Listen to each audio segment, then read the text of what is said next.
मानाव गेदेर हाग्रामा महिलारिनि दैदेननायाव BPF राजखान्थि हान्जायाव खेबथाम सिडली विधानसभा समष्टिनिफ्राय जोंनि ST रिजार्भ सीटनिफ्राय सिडली विधानसभा समष्टिनि ओनसोलनि आइ आफा रायजो राजानि अननायाव आशीर्बादाव आङो खेबथाम MLA जाखांबाय, खेबथाम मन्थ्रि जाखांबाय। देग्लायबो जोंनि मानाव गेदेर हाग्रामा महिलारि मानगोनां बिथाङा BPF राजखान्थि हान्जानि सिडली समष्टिनि MLA हिसाबै कन्टेस्ट खालामनो थाखाय बिजाथि हिसाबै मैया आंखौ फोसावबाय आरो बिथांनिसिम आंनि गोसो सिंनि साबायखर आरो खुलुमनाया थाबाय आरो लोगोसे साफ्रोमबो आइ आफा रायजो राजानिसिम आरोबाव सिडली समष्टियाव MLA हिसाबै दारायनो थाखाय गनायनानै लानायनि थाखाय साफ्रोमबो आइ आफा रायजो राजाखौ गोसो सिंनिफ्राय आंनि खुलुमनाय आरो आंनि साबायखरखौ आङो बावहरो। चन्दन ब्रह्मआ 36 नं बियाबनि रायजो राजाफोरनि थाखाय मोजां खामानि मावाखै बा 36 नं बियाबनि रायजो राजाफोरनि गांनाय उखैनायखौ सुफुंनो हायाखै होननानै जयन्त बसुमतारिया खौरां बिजोंनि गेजेरजों बुंदों सार, मा बुंनो सानो? जयन्त फंबाया बियो आं खोनाबाय मैया जे UPPL हान्जानिफ्राय सासे सिडलीयाव बिजाथि हिसाबै बिथांखौ गायसनबाय। बिथांनि केन्डिडेटसारखौ आङो बरायो, खारन बेयो आंनि फंबाय आरो गोसो सिंनिफ्राय गाहाम हामलायनाय थाबाय। बिथाङा मा बुंबावदों रायजो राजानि मोजां खामानि जादों जायाखै बे खोथाखौ आं खोनाथ'वाखै। दा नोंथांमोनहा सोंनायखाय नाथाय आं बिनि भिजुवेलखौ नुयोमोनब्ला माने मा बुंदों मा खोथा बुंमारदों होमबा आङो फिननाय होनो मोजां जागौमोन। दा गतिके दिनै आं हठात माबे सेन्सआव बुंदों मा खारनाव बुंदों दा बिथाङाबो दारायबाय जेब्ला नमिनेसन होगोन जेब्ला जोंबो गाबोन होगोन जेब्ला लोगोथ' मोनलायबाय थाखासिगोन। दा सोंनायनि फिननाय फिननायनि सोंनाय बेथ' जाबाय थाखासिगोन। फेक्टर सेक्टर होनलायनायनि खोथा गैया। आसोल खोथाया जाहैबाय जों BPF राजखान्थि हान्जाया बिसेस जाहा BTC ओनसोलाव जिखिनि एसेम्बलि सिट दङ प्राय जोङो BPFआनो दासिमाव जोङो दखल खालामनानै दं। बे खोथाखौ नोंथांमोनहाबो मिथियो। दा गतिके जिसिबां बिसायख'थि थांनाय बिसायख'थि जोङो BPF हान्जा गोजा जेब्लायबो जोङो बाहागो लाबोदों आरो जोङो देरहाबाय थादों।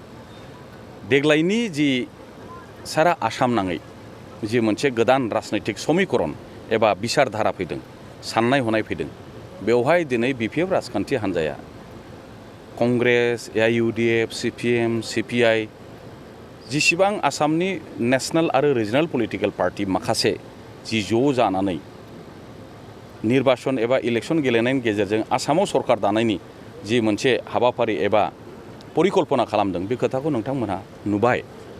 बिनि प्रभाबा बिनि गोहोमा जोंनि सिडली समष्टियाव बियो गोग्गोमै गोलैगोन। सिगाङाव जों हारसिंमोन, एबाराव AIUDF फैबाय, कंग्रेस फैबाय, CPM, CPI फैबाय। गतिके जोङो जुजिनायनि खेथ्रआव जोंनि बिर'धिजों अपोजिशनजों जुजिनायनि खेथ्रआव जोंहा बिराद गोरलै जासिगोन। एबाराव जोङो बांसिन भट मोननानै सिडली समष्टियाव BPFनिफ्राय जोङो देरहागोन। सारा जुदि नोंथांनि समष्टिनिफ्राय देरहानो थाङोब्ला फार्स्ट प्रायरिटि हिसाबै 36 नं सिडली समष्टिनि रायजो राजाफोरनि थाखाय मा खामानि मावो? जिहेतु सा ओनसोल हिसाबै बेयो गोदान आंनि थाखाय फिननांगौ खोथा नङा। 2006 मायथाइयाव प्रथम BPF राजखान्थि हान्जाया प्रथम MLA इलेक्सनाव बाहागो लादों आरो बे गिबि खेब बिसायख'थियाव सिडली समष्टियाव आंखौनो केन्डिडेट होदोंमोन। आइ आफा रायजो राजानि अननायाव देरहादों आरो बे समनिफ्रायनो 2006 माने BTCआ जाजेनदोंल'। ओरैहाय 2005आव प्रथम BTCनि इलेक्सन जादों। बोसोरसेनि उनाव आङो BTCनि डेपुटि चिफखौ नागारनानै आङो दिसपुराव थांदों।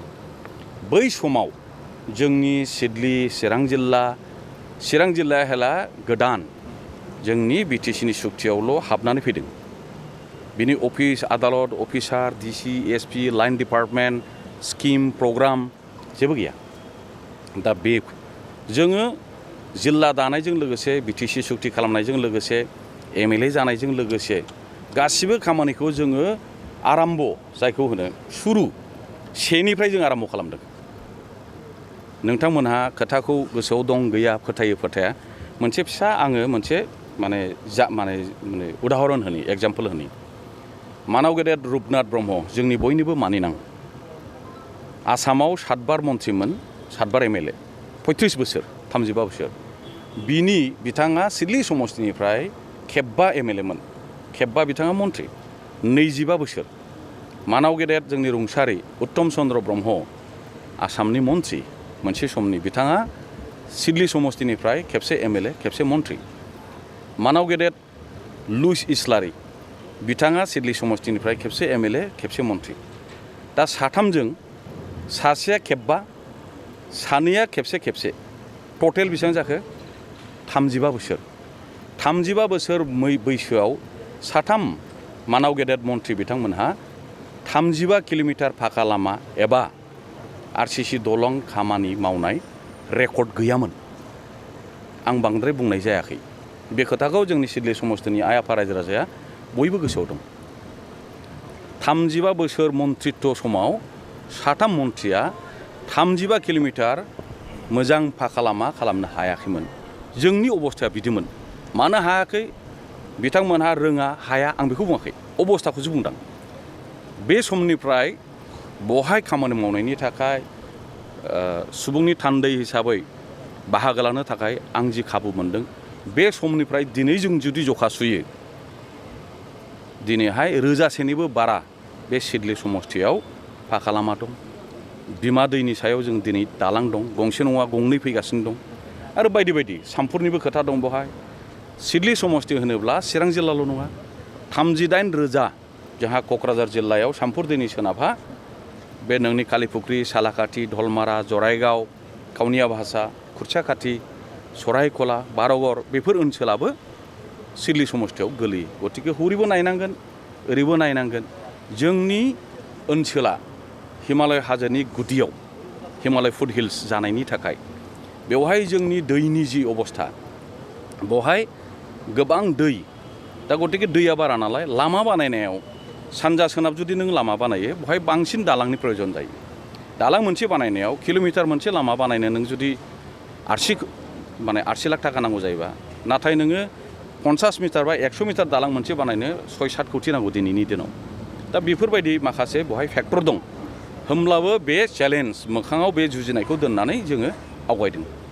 बे आं हारसिंनि खोथा नङा जोंनि दलनि साफ्रोमबो दैदेनगिरिनि बेवहाय अबदान दङ रायजो राजानि बेवहाय अबदान दङ। इलेक्ट्रिफिकेसन होननाय जोंनि सा ओनसोलनि गामियाव गैयामोन।